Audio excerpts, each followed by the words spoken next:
ओम शांति। 5 फरवरी 1979 की अव्यक्त मुरली। हेडिंग है मधुबन निवासियों के साथ बाप दादा की रूह रूहान। आज विशेष यादगार भूमि जिसकी महिमा आज भी भक्त लोग कर रहे हैं, ऐसी महान भूमि व महान तीर्थ स्थान पर रहने वाले विशेष भाग्यशाली आत्माओं से मिलने आए हैं। जैसे भूमि समर्थ है, जिस भूमि में आने से अनेक आत्माओं का व्यर्थ समाप्त हो जाता है, सब समर्थ बन जाते हैं, अनेक प्रकार के अनुभवों का खजाना सहज प्राप्त कर लेते हैं।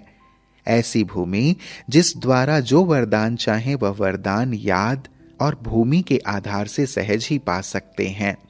ऐसी भूमि के निवासी स्वयं क्या होंगे। भक्त लोग इस दिव्य भूमि के व श्रेष्ठ स्थान के दर्शन के लिए अब तक भी तड़पते रहते। ऐसे भूमि पर रहने वाले दर्शनीय मूर्त हैं। जैसा स्थान का महत्व है, ऐसे ही स्थिति भी रहती है, वह स्थिति से स्थान की महिमा ज्यादा है। दूर रहने वाले सिर्फ मधुबन की स्मृति से ही समर्थ बन जाते हैं, तो मधुबन निवासी क्या होंगे। जैसा महत्व है वैसे ही महान हैं। मधुबन स्थूल सूक्ष्म प्राप्तियों का भंडार है। सभी अपने स्पीड और स्टेज श्रेष्ठ समझते हो। मधुबन निवासियों को जो साधन है, संग है, भूमि के महत्व का सहयोग है, वायुमंडल का सहज साधन है, उसी प्रमाण सिद्धि स्वरूप हैं। वर्ष बीते, यह वर्ष भी बीत गया, नया वर्ष चालू हो गया, इसका भी मास पूरा हो गया।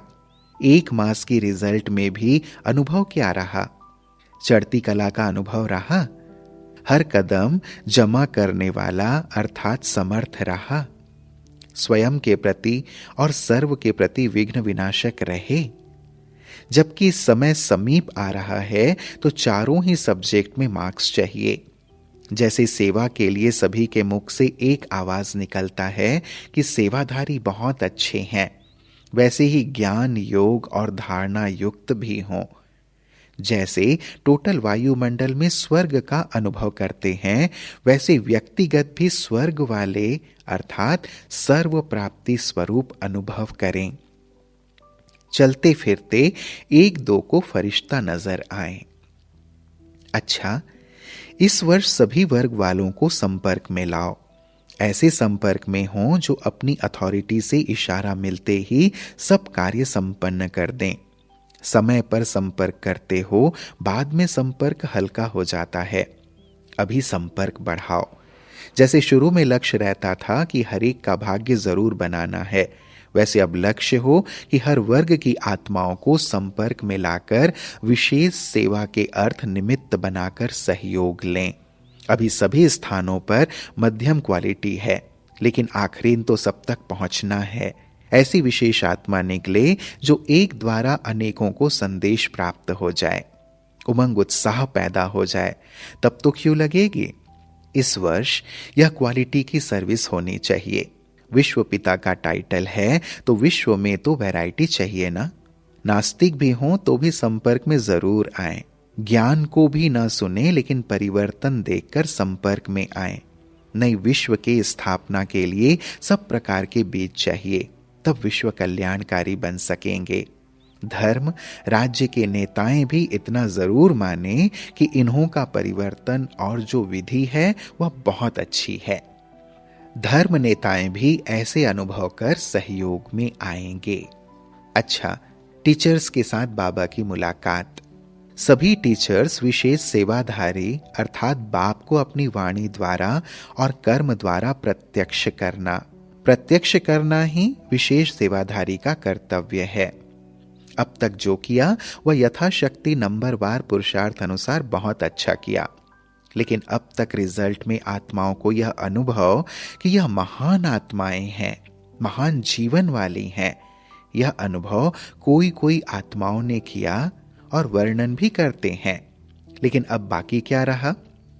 बाप ने जीवन बनाकर बच्चों को आगे किया, जो जीवन की महिमा करते रहते। लेकिन अब बच्चों का क्या कर्तव्य है।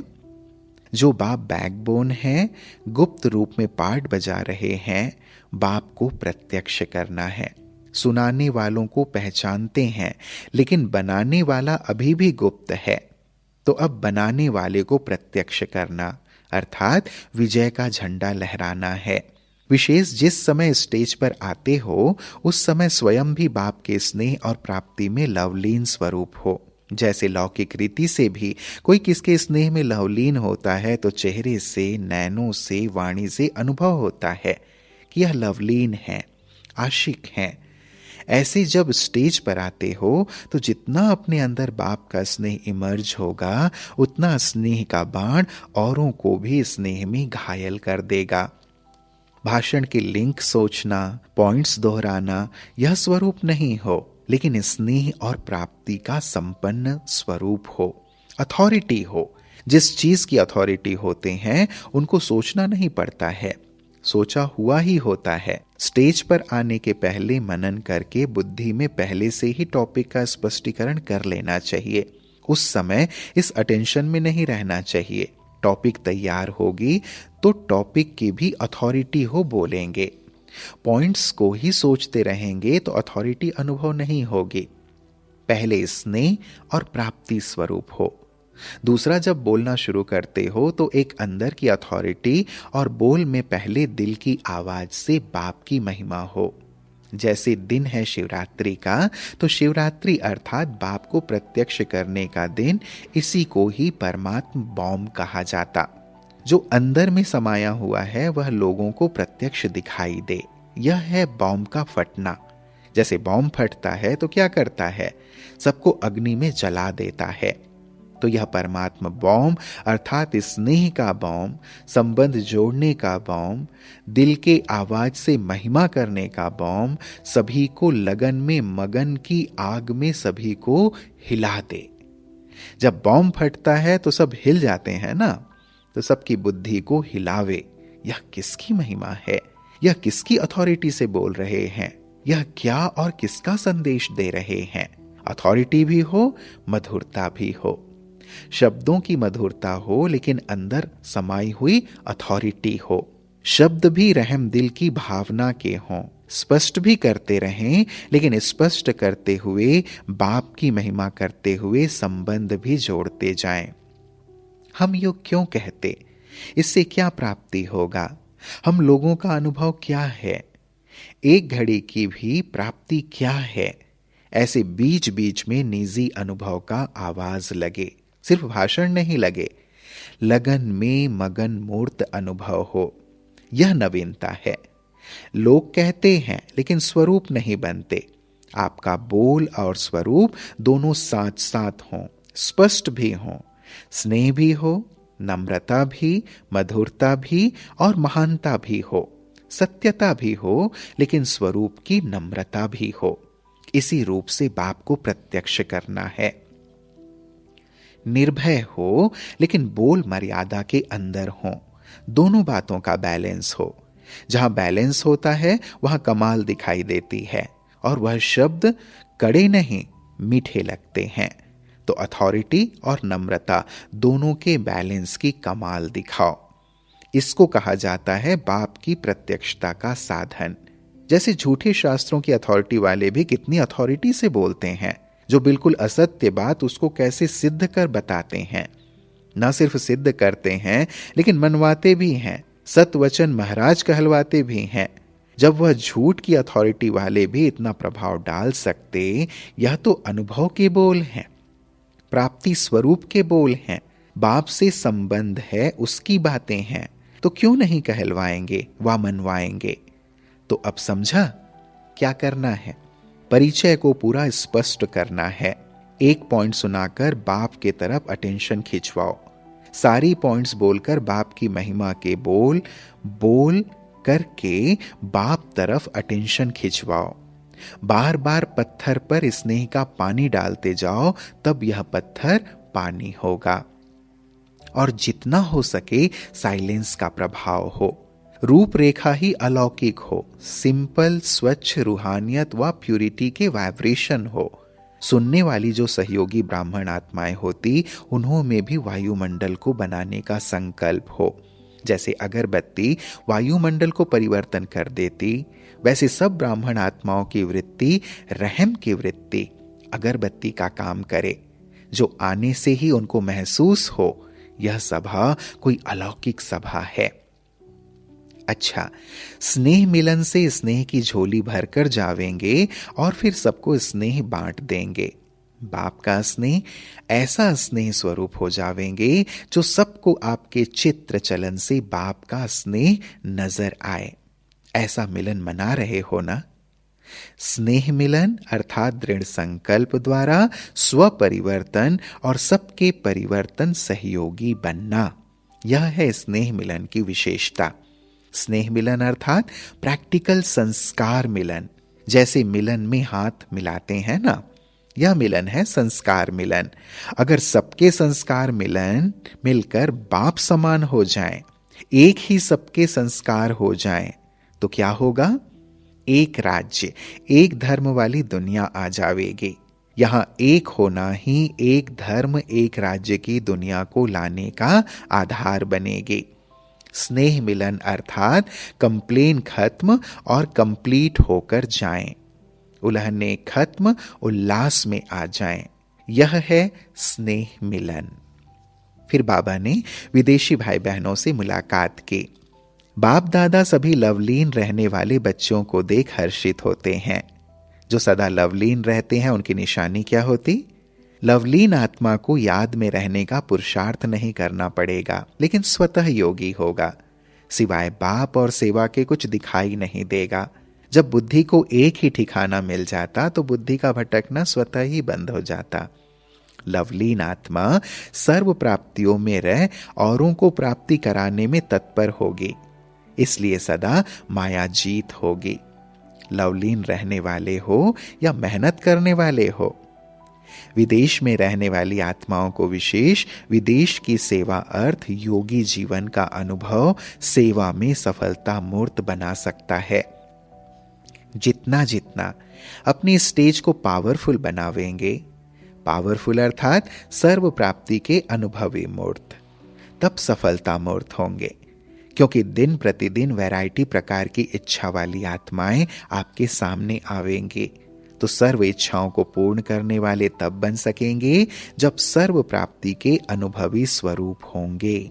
आपको सभी ढूंढने आवेंगे कि सुख शांति के मास्टर दाता कहां हैं। जब अपने पास सर्व शक्तियों का स्टॉक होगा तब तो सबको संतुष्ट कर सकेंगे। जैसे विदेश में रिवाज है एक ही स्टोर में सब चीजें मिल जाती, ऐसे आपको भी बनना है। ऐसे भी नहीं कि सहन शक्ति हो लेकिन सामना करने की शक्ति नहीं। सर्व शक्तियों का स्टॉक चाहिए, तब सफलता मूर्त बन सकेंगे। अभी विदेश में मनसा सेवा का वातावरण और भी पावरफुल बनाओ, क्योंकि वहां की वैरायटी आत्माएं वायुमंडल से प्रभावित होंगी। पहले वाइब्रेशन उन्हों को खींचेगा, फिर नॉलेज सुन सकेंगे।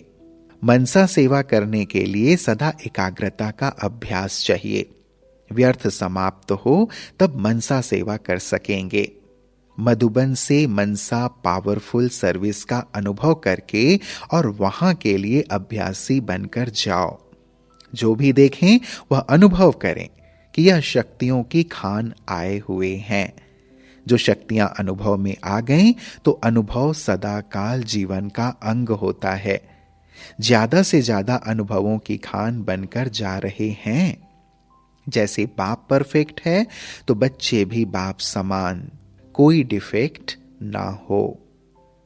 अच्छा, फिर बाबा ने सेवाधारी ग्रुप से बातचीत की। सेवाधारी अर्थात बाप समान, क्योंकि बाप भी सेवाधारी बनकर आते हैं। बाप का स्वरूप ही है विश्व सेवक। जैसे बाप विश्व सेवाधारी है, वैसे आप सब भी बाप समान विश्व सेवाधारी हो। शरीर द्वारा स्थूल सेवा करते हो, लेकिन मनसा द्वारा विश्व परिवर्तन की सेवा में तत्पर रहो। तन मन दोनों में सेवाधारी, एक ही समय पर दोनों ही इकट्ठी सेवा करते हो। ऐसे नहीं तन की सेवा करते तो मन की नहीं कर सकते। दोनों ही एक समय पर करने से डबल प्राप्ति होगी। डबल सेवाधारी ही डबल ताजधारी बनते हैं। अगर सिंगल सेवा करेंगे तो डबल ताज नहीं मिलेगा। कर्म करते हुए चेक करो, डबल सेवा के बदले सिंगल तो नहीं हो गई। अटेंशन रखते रखते संस्कार बन जाएंगे। जो मनसा और कर्मणा दोनों सेवा साथ साथ करते, साक्षात्कार देखने वाले को अनुभव होगा यह कोई अलौकिक शक्ति है। लोग स्वतः ही आपके पीछे होंगे। इसी अभ्यास को आगे बढ़ाओ। इतना अभ्यास बढ़ाओ जो नेचुरल और निरंतर हो जाए। अच्छा, ओम शांति।